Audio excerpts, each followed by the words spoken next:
Every year there is required viewing from our corporate headquarters, things that you need to know as a school bus driver. Please pay attention as we take a look at these videos.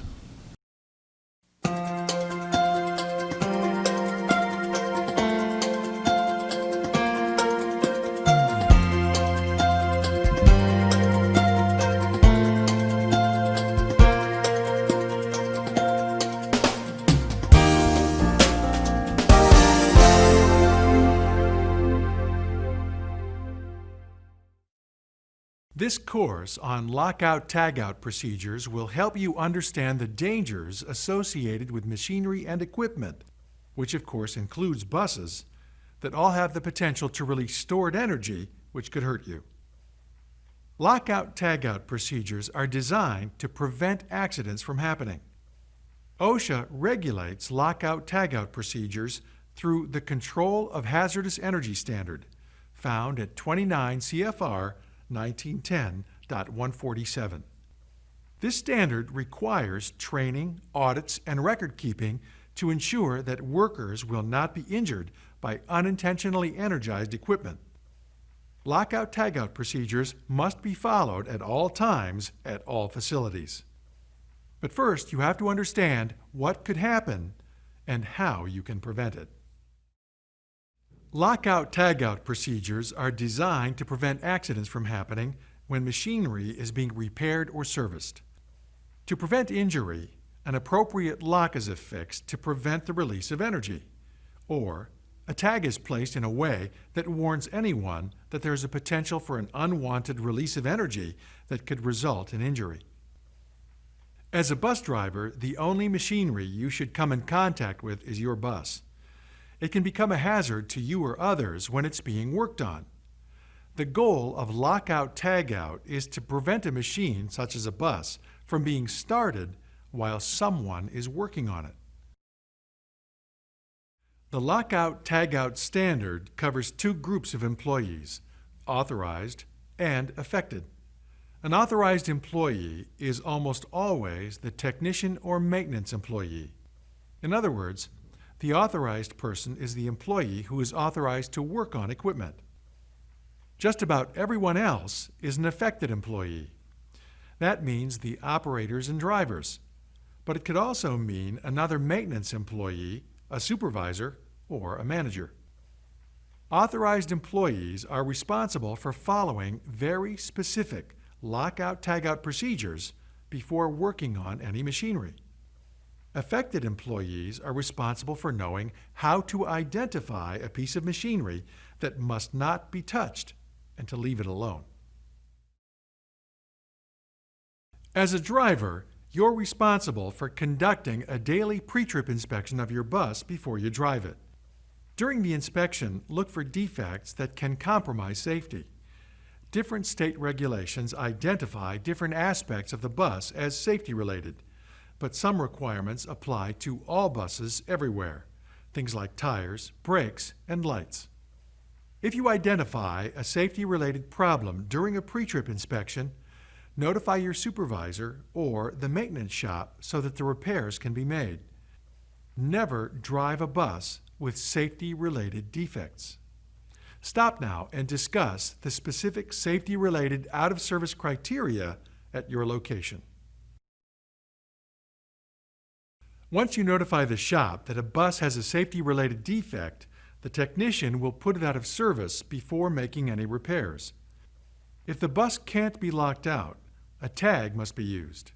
Usually, the tag is placed in or near the ignition switch, or sometimes the technician uses a steering wheel cover like this to warn any affected employee that the bus is out of service and should not be touched. All employees working in an area requiring lockout-tagout procedures must be trained to recognize lockout-tagout devices and the importance of not disturbing or removing them unless authorized. Use locks or tags to isolate energy or to prevent the accidental startup of a bus. Training will be given whenever there is a change in job assignments, a change in machinery or equipment, or a procedural change. Lockout-tagout procedures are designed to prevent accidents from happening. Please follow lockout-tagout procedures at all times at your facility. Never attempt to start, move, or operate a bus that is locked or tagged out for repairs or maintenance. Thank you for your attention during this course. Welcome. This Hazard Communication course is designed to make sure you know about the hazardous materials in your facilities, have access to information about them, and most importantly, learn how to safely work with them. There are a few hazardous materials in the workplace, and as a driver, you might come face to face with them. When you do, you'll need to know how to protect yourself. The first step in safeguarding yourself is to be able to identify hazardous materials in the first place. You should also know whether an agent poses a physical risk or a health risk. Physical hazards, sometimes called safety hazards, are things that can immediately injure you or damage the things around you. They include combustible and flammable liquids, battery acid, compressed gases, and some cleaning agents.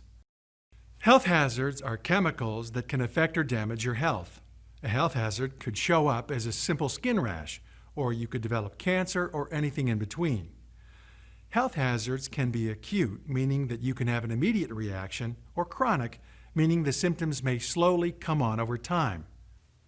Health hazards are usually harder to identify than physical hazards. For example, if something blows up, it's pretty hard to miss the explosion. But health hazards can hurt you without you knowing it, so you don't always notice them as they happen. Some of the most common hazards found in a typical bus garage and yard include combustible and flammable liquids, corrosives, irritants. Let's start with combustibles. Diesel fuel is the most common hazardous material at a bus yard. It's combustible, and when it's exposed to very high temperatures, it can catch on fire. It also poses a health risk with prolonged exposure. Corrosive materials can be found in the battery of your bus and in some cleaning agents. They can eat away at metal, clothing, and even your skin if you come into direct contact with them. Irritants cause rashes, hives, and redness, or an itching or burning sensation. They're sometimes found in cleaning products and in the dry powder released from a fire extinguisher. Here's the good news. When you get away from an irritant, the irritation goes away too. So as we said, there aren't a lot of chemical risks, but the few that do exist pose a hazard to your safety and health. Let's take a moment to review. OSHA revised its Hazard Communication Standard to align with the United Nations globally harmonized system of classification and labeling of chemicals, and published it in the Federal Register in March 2012. Two significant changes contained in the revised standard required the use of new labeling elements and a standardized format for safety data sheets, SDSs, formerly known as Material Safety Data Sheets, MSDSs. The new label elements and SDS requirements will improve worker understanding of the hazards associated with the chemicals in their workplace. The three major areas of change are in hazard classification, labels, and safety data sheets. Hazard classification. The definitions of hazards have been changed to provide specific criteria for classification of health and physical hazards, as well as classification of mixtures. These specific criteria will help to ensure that evaluations of hazardous effects are consistent across manufacturers, and that labels and safety data sheets are more accurate as a result. Under the current Hazard Communication Standard, HCS, the label will have the identity of the chemical and the appropriate hazard warnings. First are pictograms. Pictograms are a symbol plus other graphic elements such as a border, background pattern, or color that is intended to convey specific information about the hazards of a chemical. Each pictogram consists of a different symbol on a white background within a red square frame set on a point, that is, a red diamond. There are 9 pictograms under the GHS. However, only 8 pictograms are required under the HCS. There are 9 pictograms. Health hazard, respiratory sensitization, germ cell mutagenicity, carcinogenicity, reproductive toxicity, specific target organ toxicity following single exposure, specific target organ toxicity following repeated exposure, aspiration hazard. Flame, flammable gases, flammable aerosols, flammable liquids, flammable solids, self-reactive substances and mixtures, pyrophoric liquids, pyrophoric solids, self-heating substances and mixtures, substances and mixtures which in contact with water emit flammable gases, organic peroxides. Exclamation mark, acute toxicity, oral, dermal, inhalation, skin irritation, eye irritation, skin sensitization, specific target organ toxicity following single exposure, respiratory tract irritation, narcotic effects. Gas cylinder, compressed gases, liquefied gases, refrigerated liquefied gases, dissolved gases. Corrosion, corrosive to metals, Category 1. Skin corrosion, Categories 1A, 1B, 1C. Serious eye damage, Category 1. Exploding bomb, unstable explosives, explosives, divisions 1.1, 1.2, 1.3, 1.4. Self-reactive substances and mixtures, types A, B. Organic peroxides, types A, B.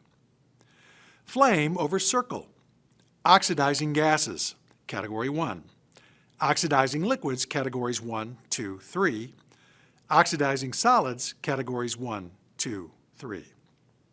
Environment, acute hazards to the aquatic environment, Category 1. Chronic hazards to the aquatic environment, Categories 1, 2. Skull and crossbones, acute toxicity, oral, dermal inhalation. Labels now have signal words which are used to indicate the relative level of severity of the hazard and alert the reader to a potential hazard on the label. There are only two words used as signal words, danger and warning. Danger is used for the more severe hazards and warning is used for the less severe hazards. On this sample label, you can see the signal word danger. Labels now have a hazard statement which describes the nature of the hazards of a chemical, including, where appropriate, the degree of hazard. For example, causes damage to kidneys through prolonged or repeated exposure when absorbed through the skin. All of the applicable hazard statements must appear on the label. The hazard statements are specific to the hazard classification categories, and chemical users should always see the same statement for the same hazards, no matter what the chemical is or who produces it. On the sample label, you can see the hazard statement, fatal if swallowed, causes skin irritation. Labels now have a precautionary statement which describe recommended measures that should be taken to minimize or prevent adverse effects resulting from exposure to the hazardous chemical or improper storage or handling. On the sample label, you can see the precautionary statements: wear protective gloves, wash hands thoroughly after handling, do not eat, drink, or smoke when using this product. If on skin, wash with plenty of soap and water. If skin irritation occurs, get medical advice attention. Take off contaminated clothing and wash before reuse. If swallowed, immediately call a poison center or doctor, physician. Rinse mouth. Store locked up. Dispose of contents container in accordance with local regulations. The information required on the Safety Data Sheet, SDS, will remain essentially the same as that in the current standard HAZCOM 1994. The format of the 16-section SDS now includes the following sections. Section 1, Identification, includes product identifier, manufacturer or distributor name, address, phone number, emergency phone number, recommended use, restrictions on use. Section 2, Hazards Identification, includes all hazards regarding the chemical, required label elements. Section 3, Composition information on ingredients includes information on chemical ingredients, trade secret claims. Section 4, First aid measures, includes important symptoms, effects, acute, delayed, required treatment. Section 5, Firefighting measures, lists suitable extinguishing techniques, equipment, chemical hazards from fire. Section 6, Accidental release measures, lists emergency procedures, protective equipment, proper methods of containment and cleanup. Section 7, Handling and storage, lists precautions for safe handling and storage, including incompatibilities.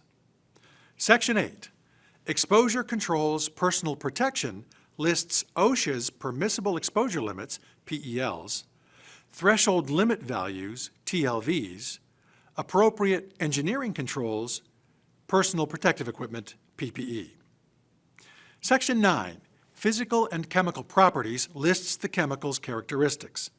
Section 10, Stability and reactivity, lists chemical stability and possibility of hazardous reactions. Section 11, Toxicological information, includes routes of exposure, related symptoms, acute and chronic effects, numerical measures of toxicity. Section 12, Ecological information. Section 13, Disposal considerations. Section 14, Transport information. Section 15, Regulatory information. Section 16, Other information, includes the date of preparation or last revision. You can protect yourself by being careful around hazardous chemicals and by wearing personal protective equipment, otherwise known as PPE. For most substances you might encounter, such as diesel fuel or windshield washer fluid, PPE is simply not necessary. It would only be required if there were prolonged exposure. But most importantly, just be careful. Remember, liquids can splash up into your face. Never smoke around any chemicals in the shop or while fueling. If you get something on you like diesel fuel or motor oil, wash it off immediately. If you have a spill or just see a spill, report it to your supervisor immediately. Fortunately, you don't have to handle many chemicals or hazardous substances as a bus driver. But when you do, be sure to take the necessary precautions to ensure your safety, as well as those around you. Let's review. There are a few hazardous materials in our industry. They can pose a physical risk, such as fire or explosion, or they can pose a health risk, such as skin rashes, or through excessive and prolonged exposure, even cancer. All hazardous materials must be labeled. Labels help you identify the type of hazard you may be dealing with. For every hazardous material, there is a safety data sheet, or SDS. It has all of the information you'll need for handling the substance safely. You can protect yourself by using extra caution when dealing with hazardous chemicals and by wearing personal protective equipment when it is required. Please follow these safety precautions. If you have any questions about this subject, ask your supervisor. Thank you for paying attention to this important OSHA topic, Hazardous Communication. You probably think you know your job and what to expect on a day-to-day basis. Everyone's happy, no one ever gets hurt, and you never have to deal with crises or, heaven forbid, life-threatening emergencies. So you must be asking yourself, what's all this fuss about bloodborne pathogens? Or you may be saying, what the heck does that have to do with my job? Well, no matter how well your day is going or how well you do your job, accidents can happen and people sometimes get sick. And that's when you may be at risk for exposure to bloodborne pathogens. This course will teach you how to protect yourself against exposure and what to do in case you do become exposed. The first step in protecting yourself from exposure to bloodborne pathogens is to know what they are. Bloodborne pathogens are microorganisms that can cause some pretty serious diseases. Diseases like HIV, the virus that causes AIDS, and hepatitis. Blood-borne pathogens live in a person's blood and in certain bodily fluids, such as semen and vaginal secretions, amniotic fluid in pregnant women, and any bodily fluid or body part that's visibly contaminated with blood or bodily fluids. We hope you won't have to worry about most of those, but you definitely have to be aware of any exposure to blood or vomit. So let's learn about some diseases you can get from blood-borne pathogens. There are hundreds of diseases that can live and grow in a person's bloodstream. These range from the common cold to venereal disease to the bubonic plague. Obviously, some are more dangerous than others. We're going to focus on a couple of very dangerous blood-borne pathogens that you could possibly be exposed to as a bus driver: HIV/AIDS and a few different strains of hepatitis. AIDS stands for Acquired Immune Deficiency Syndrome, an incurable disease that's caused by the HIV virus. HIV/AIDS has no discernible symptoms in its early stages. As the disease progresses, symptoms intensify and an infected person becomes weak and incapacitated. HIV/AIDS eventually causes death. There are no vaccines currently available to make you immune to HIV. However, there are drugs that can prolong and improve an infected person's life. Everyone has heard of AIDS through movies, television, and newspapers, and many people are afraid of the disease because they don't know enough about it. But this fear is irrational, because you can't accidentally pick up AIDS. You can't get it by using a public phone or bathroom, or by sitting next to an AIDS patient on a bus. You can only be infected with the HIV virus by coming into direct contact with the blood or body fluids of an infected person through a point of entry on your body, such as your eyes, nose, mouth, or throat, or other mucous membranes, open wounds, or through intimate sexual contact with an infected person. A mucous membrane is the moist skin that lines your eyes, nose, mouth, and throat. Hepatitis is an inflammation of the liver. There are 3 strains of hepatitis, A, B, and C. Depending upon the strain, the disease can be mild and brief, or it can be long-term and even fatal. The most common is hepatitis B, which is called HBV. HBV can develop into chronic liver disease, cirrhosis, or liver cancer if not properly treated. Just like AIDS, hepatitis B has no symptoms during the early stages. It's transmitted by direct contact with blood or bodily fluids. But unlike the HIV virus, it can also be transmitted by some types of casual contact, such as kissing, because hepatitis B can be found in someone's saliva. There is a vaccine to prevent hepatitis B, and treatment is available if you're exposed to the disease. Hepatitis A is a mild form of the disease. It can be transmitted through contaminated feces and occasionally by syringes and emergency equipment that have been contaminated.